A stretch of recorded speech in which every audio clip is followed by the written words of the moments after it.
الجماهير أيوة العمانيه عملوا لهم كراسي في المضمار. ممتاز، هذا زين يعرضوه. هذا هو الحل اللي صار يعني. إيه؟ يا اخوي للاسف سوء تنظيم يعني. سوء تنظيم. بس سوء انت تنظيم. بصراحه الاخوان في أصلاً الاتحاد لا يزعلوا بالمنطقة. علينا، انتم ما تعاملتوا وما ادرتوا الازمه بصراحه. ما في ادرتوها ابدا. خواطر يا يا اخي ابو خالد. احنا كلنا داعمين للعراق وننجاح البطوله للعراق، بس انت كيف تتنازل على موضوع والله عندي 5000 ما بيدخل جمهوري بس المقاعد تكون باقي عندي. انا حقي، هذا حق جماهيري صح. انه يكون، مش الفوضى اللي صارت وخلاص يعني سكروا الملعب واخذوا المقاعد وخلاص انا بسكت والله عشان خاطر العراق ونجاح البطوله في العراق.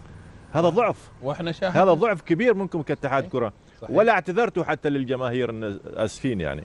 الجماهير طيب انتم اللي شايلين بالطيارات موضوع ثاني، طيب جماهير بنفسها رايحه في سياراتها الخاصه. هو للاسف انت على وما تدخل طبعا لان الوضع اللي صار خطير جدا اليوم في موضوع الملعب.